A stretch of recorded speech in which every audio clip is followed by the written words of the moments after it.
तो दोस्तों चलिए आप सभी का एक बार फिर हम स्वागत करते हैं, अभिनंदन करते हैं आपके अपने YouTube channel Aryan institute Allahabad में। दोस्तों जैसा बोर्ड पर आप देख पा रहे हैं, आप सभी के बीच में अगर देखा जाए तो लगातार चैनल के माध्यम से आपके कमेंट आ रहे हैं कि भैया आखिरकार जो यूपीडीएलएड एडमिशन की प्रक्रिया है फाइनली उसमें जो 5,000 का पेमेंट हो रहा है। बहुत सारे लोगों के मैसेज आ रहे हैं कि भैया अभी पेमेंट का ऑप्शंस नहीं चल रहा है, यानी ऑप्शन का मतलब हमारी साइड नहीं चल रही है ना। तो यहाँ इस वीडियो के माध्यम से आपके तमाम तरह के जो डाउट्स हैं वो हम क्लियर करने का प्रयास करेंगे।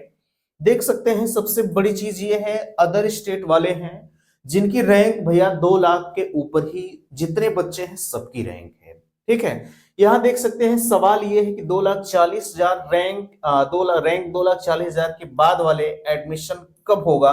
ठीक है, बिल्कुल मैं आपको बताऊंगा।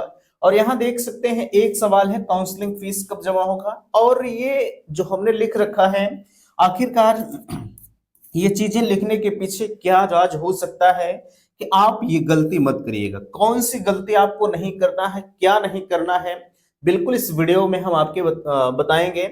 और यहाँ देख सकते हैं सेकंड फेज काउंसलिंग के बारे में पूछ रहे, और सबसे बड़ा सवाल ये है कि जो हमारा 5,000 का पेमेंट है आखिरकार हम उस 5,000 के पेमेंट को कब करेंगे। तो बिल्कुल आप कॉन्टेक्ट नंबर नोट करिएगा भैया, अगर आपको 50,000 में एडमिशन लेना है, पहली चीज तो 50,000 में कंप्लीट एडमिशन, बाकी 5,000 वाले पर हम चर्चा करेंगे। ठीक है, अगर आपको 50,000 में एडमिशन लेना है तो आप संपर्क करिएगा 94 52 33 10 53, ये कॉन्टेक्ट नंबर है। ठीक है, यहाँ देखिएगा थोड़ा सा 94 52 33 10 53। ठीक है, फिर से आप लिख दे रहे हैं, आप ध्यान दीजिएगा।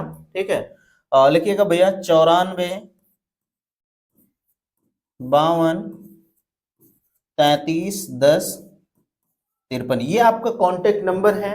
बिल्कुल आप इस पर संपर्क कर सकते हैं। दूसरी चीज यहाँ देख सकते हैं सवाल अब ये है कि जो है आप इस पेपर कटिंग के बारे में हमसे चर्चा करना चाहेंगे। देख सकते हैं आपके बीच में जो पेपर कटिंग लगी है, सबसे ऊपर कहा जा रहा है डीएलएड काउंसलिंग जमा होने लगी फीस, कहा जा रहा है डीएलएड 2024 सत्र में प्रवेश के लिए 30 दिसंबर से संस्थान का विकल्प लिया जाएगा। पहले चरण में विकल्प भरने वालों को 5,000 फीस जमा करनी है। ठीक है, जाहिर सी बात है 5,000 की जो पेमेंट है आपको हर हाल में वो जमा करना ही करना है। ठीक है, आगे कहा जा रहा है कि पोर्टल 26 दिसंबर से जो है 12 जनवरी तक खुला रहेगा। 1 से 20,000 रैंक तक के अभ्यर्थी जो है वो 30 दिसंबर से 2 जनवरी तक विकल्प भरेंगे। भैया अगर आपकी रैंक जो है 1 से 20,000 तक है, ठीक है, 1 से 20,000 रैंक तक अगर आप हैं तो आप 30 जनवरी से जो है 2 जनवरी तक आप जो है, ठीक है, 2 जनवरी तक आप अपने संस्थान का विकल्प चुनेंगे। 30 जनवरी से सॉरी 30 दिसंबर से 2 जनवरी तक, ठीक है, 2 जनवरी तक आप जो है संस्थान का विकल्प चुनेंगे। विकल्प चुनने का सेंस ये है कि आप कॉलेज को लॉक करेंगे, है ना, जो कॉलेज आपको चाहिए वो कॉलेज आप लॉक करेंगे। अगला कहा जा रहा है विकल्प चुने भरेंगे, उनका संस्थान आवंटन 3 जनवरी को जारी होगा। 3 से 8 जनवरी तक 2 लाख से 20,000 से जो है 1 लाख रैंक के अभ्यर्थी विकल्प भरेंगे, जिनका संस्था का आवंटन जो है 9 जनवरी को जारी होगा। और 9 से 14 जनवरी तक 1 लाख से 2,40,000 रैंक वाले विकल्प भरेंगे, और उनका जो संस्थान का आवंटन है वो 15 जनवरी को जारी होगा। संस्था में प्रवेश जो है 8 से 20 जनवरी की शाम 5 बजे तक दिया जाएगा। प्रवेश लेने वाले जो बच्चों की रिपोर्ट है वो 22 जनवरी तक लॉक करेंगे। ठीक है, यहाँ इस पेपर कटिंग को आपने देख लिया, हालांकि इसमें सिर्फ और शेड्यूल पर ही चर्चा किया गया, जो कि प्रीवियस में मैंने आपको ऑलरेडी जो है अपडेट करके रखा है। ठीक है, आगे यहाँ देखिएगा और आपके बीच में हम कॉलेज का बैनर आपके बीच में दिखा रहे हैं, जहां जो है श्री महावीर जो है कॉलेज ऑफ एजुकेशन। अगर आपको भैया यही वो कॉलेज है जहां पर हम आपके लिए 50,000 में एडमिशन करवाने का जिक्र कर रहे हैं, है ना। अगर आपको 50,000 में एडमिशन लेना है, फर्स्ट टाइम आपको 10,000 का पेमेंट करना है, क्योंकि 5,000 रुपया आपका काउंसलिंग फीस लग रहा है और 5,000 रुपया आपका कॉलेज अलॉटमेंट फीस लग रहा है। ये दोनों फीस आपको हर हाल में जमा करना है। बाकी बच रहा है आपका 40,000, ये 10,000 रुपया हम 50,000 में से कट कर देंगे। ठीक है, 40,000 आपका बच रहा है, तो आप 40,000 को 4 सेमेस्टर में धीरे धीरे करके आप मुझे पेमेंट करते रहिए, कभी हम आपके ऊपर दबाव नहीं बनाएंगे। ठीक है, एडमिशन के लिए बिल्कुल आप हमसे संपर्क करिए। कॉन्टेक्ट नंबर मैंने अभी बताया, फिर से लिखिएगा 94 52 33 10 53, ये कॉन्टेक्ट नंबर है। ठीक है, आप इस नंबर पर हमसे संपर्क कर सकते हैं, है ना।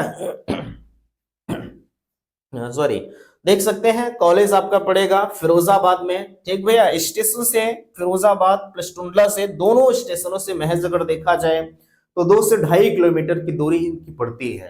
ठीक है, बिल्कुल आपको कहीं किसी भी प्रकार की दिक्कत नहीं आएगी, ये तो मेरी गारंटी है ना। अब यहाँ ध्यान दीजिएगा, जो है आपसे ये कहा जा रहा है कि ये गलती मत करना भैया। आप जो है कॉलेज का सिलेक्शन जब करेंगे, ठीक है, जैसे आप गलती किसको किसको नहीं करनी, जैसे आपने गेस करके मार्किंग कर दिया है, ठीक है, और आपका रिजल्ट जो है आवेदन की अंतिम तिथि के बाद आया है, समझिएगा।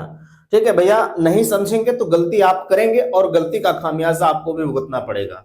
तो आप हमसे कहेंगे कि भैया आप मेरे लिए क्या ऑप्शन हो सकता है ना। तो मैं यही बताना चाह रहा हूं, अगर आपने आवेदन किया है और वो भी गेस करके मार्किंग किया था, भाई उस समय बहुत सारे भर्तियों के रिजल्ट नहीं आए थे, है ना, आप गेस करके मार्किंग कर दिए थे, चलिए ठीक है कोई बात नहीं। लेकिन अगर आपका रिजल्ट आवेदन की अंतिम तिथि के बाद आया है, ठीक है, अगर आपका रिजल्ट आवेदन की अंतिम तिथि के बाद आया है तो मेरे भाई एडमिशन आप मत लीजिएगा, एडमिशन 1 से 1% आपका रिजेक्ट हो जाएगा। दूसरी चीज ये है, ठीक है, दूसरी चीज ये है कि अब आप माइनॉरिटी कॉलेज के बारे में पूछेंगे हमसे तो आप वहां भी मत लीजिएगा, क्योंकि वही ऑप्शंस वहां भी रखा जाता है कि ये कोई कॉलेज वाले आपको नहीं बताएंगे, है ना, ये कॉलेज वाले आपको नहीं बताएंगे, क्योंकि उस समय तो उनको पैसा मिलना होगा, वो तो जब डायरेक्ट से आपका रिजल्ट होगा तो वो तो ये कह करके फुर्सत ले लेंगे भैया आप उसमें हमारा क्या दोष है, जब आपका फर्मो रिजेक्ट हो गया, है ना, तो आप उनको भी कुछ नहीं कह पाओगे। इसलिए अगर आप आर्यन इंस्टीट्यूट इलाहाबाद के साथ जुड़ते हैं तो मैं दावा करता हूं यहां से जितनी जानकारी मैं आपको प्रोवाइड कर दूंगा शायद है कि कोई बंदा आपको देता होगा। ठीक है, दूसरी चीज ये है, आप चॉइस फिलिंग करने जा रहे हैं, ठीक है, चॉइस फिलिंग करने जा रहे हैं तो सवाल यहाँ 5,000 आपने पहले ही जमा किया है। ये 5,000 बचाने के लिए, ठीक है, ये 5,000 बचाने के लिए आपको सिर्फ एक काम करना है। काम क्या करना है, आप कॉलेज को वरीयता दीजिए, ठीक है, कि पहले नंबर पर हमें कौन सा कॉलेज लॉक करना है। जैसे होता नहीं कि आज आपने कोई कॉलेज लॉक कर दिया, वो कॉलेज आपको अलॉट हो गया और आप कह रहे हैं कि यार ये कॉलेज में हमको नहीं जाना है, ये मेरे लिए अच्छा नहीं है, तो ऐसे करने से काम नहीं चलेगा, क्योंकि आपने पहले 5,000 का पेमेंट किया है, आपको तो कॉलेज ऑलरेडी मिल चुका है। अगर कॉलेज आपको ऑलरेडी मिल चुका है तो आपको अगर उस कॉलेज में नहीं जाना चाहते तो मेरे भाई आपको दोबारा से 5,000 का पेमेंट करना पड़ेगा। ठीक है, तो भाई मेरे हिसाब से आप पहले से सब सारी चीजें जानते हैं, तो आप ये गलती मत करिए। ठीक, आप उसी कॉलेज को सेलेक्ट करिए, उसी कॉलेज को आप लॉक करिए। आप 100% श्योर हो जाइए कि नहीं मुझे ये कॉलेज मिल जाएगा तो मैं यहां से कर लूंगा। ठीक है, अगर आपको एक कॉलेज लॉक करना है, सुनिएगा, ये लगातार आपके लाइव में कमेंट आते हैं कि भैया हम एक कॉलेज को लॉक कर सकते हैं। जी बिल्कुल, आप एक कॉलेज को लॉक कर सकते हैं, 20 कॉलेज को लॉक कर सकते हैं, 100 कॉलेज को लॉक करें, कोई आपको बाध्यता नहीं है। ठीक है, लगभग 32-3300 कॉलेज आप सबको लॉक कर दीजिए, लेकिन ये कोई मतलब थोड़ी ना होता है ना। आप एक, चलिए ठीक है, हम मानते हैं आपने एक कॉलेज को लॉक किया, खुदा न खास्ता ये कॉलेज आपको नहीं मिला, ठीक है, लेकिन एक सेकंड अभी इस पर हम आ रहे हैं। अगर आपको कॉलेज मिल जाता है, ठीक है, आप कॉलेज नहीं लेते हैं तो आप अगले राउंड में जाना चाहते हैं, ये कॉलेज आपने नहीं लिया, आप फिर से काउंसलिंग कराना चाहते हैं तो आपको पेमेंट फिर से जमा करना होगा 5,000 का। ठीक है, अब दूसरी चीज ये है कि अगर जैसे हाँ आप एक कॉलेज को लॉक करते हैं, हम बात कर रहे थे, आप हमसे पूछ रहे थे कि भैया अगर हम एक कॉलेज को लॉक करें तो कोई दिक्कत नहीं होगी, नहीं कोई दिक्कत नहीं होगी भैया। ठीक है, आप एक कॉलेज को लॉक किए हैं, खुदा न खास्ता ये कॉलेज आपको नहीं मिला, तो ये कॉलेज वाले क्या पीएनपी क्या करती है कि आपको अगले राउंड में वो शिफ्ट कर देगी, क्योंकि आपको कोई कॉलेज नहीं मिला। हाँ, अगर वो कॉलेज आपको मिल जाता है तो आप अगले राउंड में नहीं जा पाएंगे, जाएंगे कर सकते हैं ऐसा नहीं, लेकिन वही 5,000 रुपया का सवाल फिर आएगा कि भैया चलिए आप फिर उनको दक्षिणा दीजिए, तब जाके आप आगे काम करेंगे, है ना।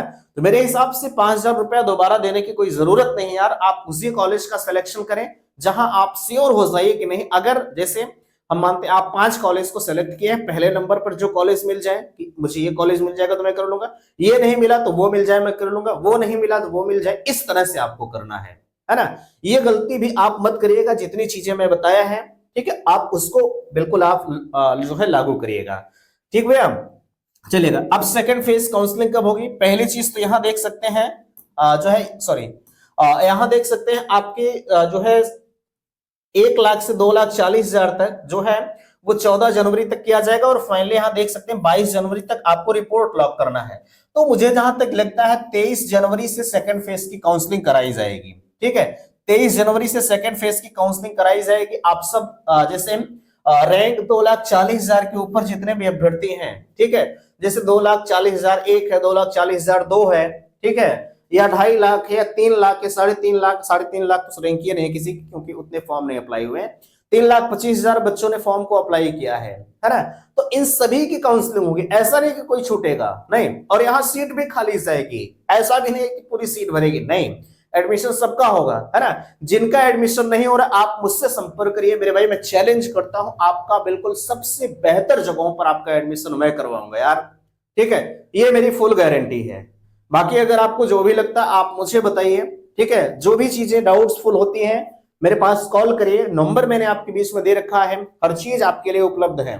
ठीक है, आप कहते हैं कि इस कॉलेज की मान्यता है या नहीं है, ठीक है, कहते हैं इस कॉलेज की मान्यता है या नहीं है, यार 101% दावा करता हूं कोई काट नहीं सकता है। ठीक भैया, अगर आपको जानना है पिछली साल का मैं अलॉटमेंट रिजल्ट आपको भेज सकता हूं विद प्रूफ के लिए। वैसे ज्यादा मुझे प्रूफ करने की जरूरत भी नहीं है ना? अगर आपको लगता है कि नहीं मान्यता नहीं है तो आप डायरेक्ट काउंसलिंग खुद से कर लीजिए, जो है आयोग की ऑफिशियल साइट से। जब आप काउंसलिंग करेंगे तब तो ये नहीं कह पाएंगे कि नहीं इस कॉलेज की मान्यता नहीं है ना? तो ये सारी चीजें होती हैं, आप किसी स्तर से तैयार होइए लेकिन आप सही साबित करिए, है ना? ये मेरा हमेशा परम उद्देश्य होता है भाई। अगला है, अच्छा ये तो मैंने बता दिया, इन सभी का एडमिशन होगा, बट भैया आपका सेकंड फेज में होगा। लेकिन एक सवाल यह है कि 2,40,000 के पहले आप अदर स्टेट से हैं, लेकिन 2,40,000 के पहले आपकी रैंक है, तो अभी आप मत करिएगा। ये फर्स्ट फेज जो आपका 30 तारीख से शुरू हो रहा है, ठीक है, यहां देख सकते हैं जो 30 तारीख से शुरू हो रहा है, 26 से पेमेंट करना है, ठीक है, 12 जनवरी तक खुला रहेगा। 20,000 रैंक वाले 30 तारीख से करना है। इसमें कुछ चीजों का, कुछ लोगों की रैंक आई है जो अदर स्टेट के हैं, वो क्लियर हो जाएगा, तो फिर मैं आपको क्लियरली बता दूंगा कि भैया आपको पेमेंट करना है या नहीं करना है। और एक चीज ध्यान रखिएगा मेरे भाई, अगर आपको एडमिशन लेना होगा तभी जाके आप 5,000 का पेमेंट करिएगा।